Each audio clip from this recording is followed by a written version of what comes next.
Nós podemos contar que a época, vamos dizer, da modernidade científica, ela está encerrada.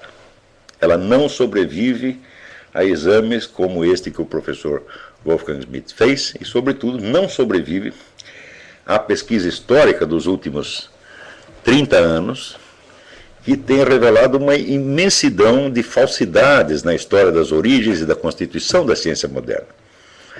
Quer dizer, toda a cultura científica moderna, ela aparece baseada, vamos dizer, em falsificações históricas absolutamente monstruosas, né? Não só históricas, falsificações científicas também, né? Esta mesma semana,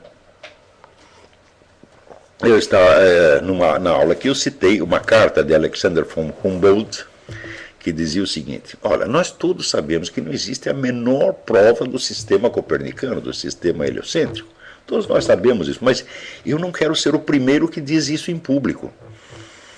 Então, se aparecer algum cientista corajoso e disser isso, eu também vou apoiá-lo, mas eu serei o segundo no comando e não o primeiro, porque eu não quero levar todos os tomates, né? E coisas desse tipo foram muito comuns na história da ciência, só que são perfeitamente escamoteadas, né? Com relação, por exemplo, à origem da teoria da relatividade, o que aconteceu foi o seguinte, que no fim do século passado, na passagem do século, houve uma dupla de cientistas, Michelson e Morley, que disseram o seguinte: olha, se de fato a Terra se move em volta do Sol, então deve haver diferenças, né, na velocidade da luz em vários pontos da Terra, conforme as várias estações do ano. E eles mediram isso milhares e milhares e milhares de vezes e viam que não mudava nada. Então, das duas, uma: ou a Terra não se move, ou é preciso modificar a física inteira. Então, o cidadão chamado Albert Einstein viu isso e achou que era preferível modificar a física inteira, né, só para não admitir que não havia provas do heliocentrismo. Então, ele fez um arranjo, e esse arranjo implicava, então, várias noções muito estranhas, como a da curvatura do espaço, que é um conceito que até hoje eu não entendi, tá certo? Quer dizer, como é que o espaço ocupa um lugar dentro do espaço? Uma coisa que não ocupa um lugar dentro do espaço não pode ser nem curva nem reta, tá certo? Então, se você disser o espaço curva tudo o que está dentro dele, fala, bom, ainda é possível, mas que o espaço em si mesmo seja curva é uma noção que me parece um pouco esdrúxula, né? Mais ainda a noção de que pessoas que viajassem através do espaço teriam várias idades ao mesmo tempo, e várias outras coisas muito, muito esquisitas, que nunca foram provadas, tá certo? Mas que eram intelectualmente muito elegantes e que, de algum modo, salvavam as aparências, tá certo? Então, o fato é que, no confronto entre geocentrismo e heliocentrismo, não existe nenhuma prova definitiva de um lado nem do outro, e você pode usar um sistema de referência, como pode usar o outro, mas se você insinuar que a Terra não se move, que ela é o centro, as pessoas vão internar você imediatamente, tá certo? Então, a prevalência de instrumentos de pressão, de argumentos puramente emocionais, no sentido persuasivos, em cima de argumentos racionais, tem sido uma constante na história da ciência ao longo dos últimos 4 séculos, só que só nos últimos 30 anos é que as pessoas começaram a escavar essa coisa e viram falsificações imensas, por exemplo, na biografia de Newton, na biografia de Charles Darwin e de muitos outros, né? E na história do Einstein, então, nem se fala. Então, embora esta mentalidade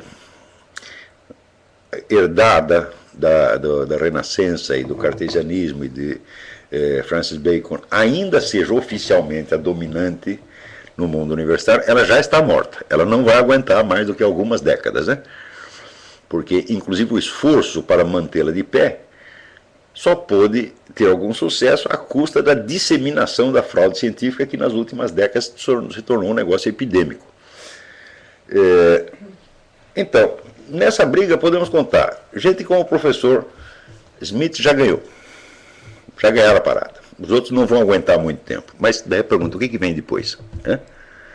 Qual a cultura que vai substituir, né, esse império do racionalismo, cientificismo moderno?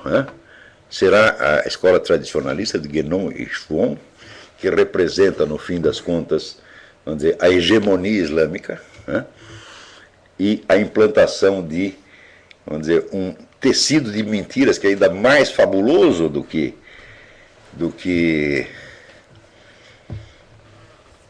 estes com os quais se impôs a modernidade? Será que é isto? Ou será, então, vamos dizer, a dissolução do cristianismo num gnosticismo esotérico que, no fim das contas, não passa de sufismo sob diversos nomes? Será que é isso? Muito bem, a obra do professor Smith deixa aberta outra perspectiva, né? Tudo aquilo que há de mais valioso e de mais importante nessa escola tradicionalista sempre esteve dentro do cristianismo.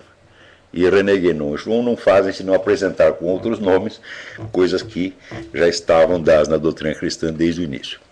Particularmente, isso tem sido demonstrado nos trabalhos do Jean Borella. Jean Borella começou como um autor tradicionalista, como outro qualquer, mas aos poucos ele também ele percebeu que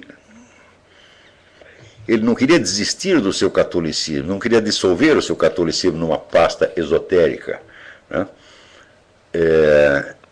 E na medida que foi descobrindo que os elementos fundamentais da doutrina tradicional já estavam todos dados no cristianismo com outro nome, ele foi percebendo que tinha alguma coisa errada na obra do Schwann e Guénon. E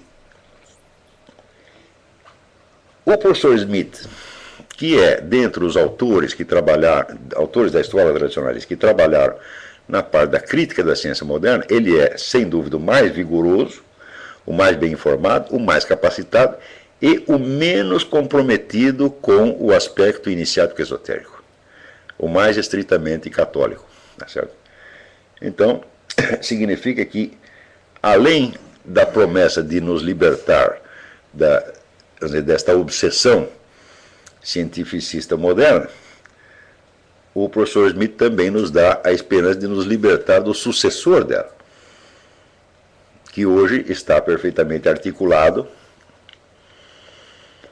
vamos dizer, com o esquema russo-chinês de dominação universal, e nada nos promete senão uma tirania mundial, tá certo? Sob a desculpa de livrar-nos do relativismo moderno e abrir-nos de novo as portas do absoluto, tá certo? Então, entre permanecer escravizado ao cientificismo moderno ou nos entregar de pés e mãos atados à tirania de um absoluto genérico sob o comando da Rússia, da China e dos governos islâmicos, bom, tem de haver uma terceira alternativa, tá certo? Que eu não sei se tem, não dizer, uma grande chance histórica de vigorar, mas pelo menos como alternativa pessoal para nós, ainda é a mais saudável, tá certo? Então, este aí, quer dizer, além daqueles pontos que o Rafael de Paula tão eficazmente, tão acertadamente assinalou, né, elucidando a crítica que o professor Smith faz à ciência moderna, ainda tem esta segunda camada de leitura, né? O Smith é um autor católico e não autor tradicionalista no sentido guénoniano, schwanniano. Então, essa é a observação que eu tinha a fazer. Boa leitura a todos.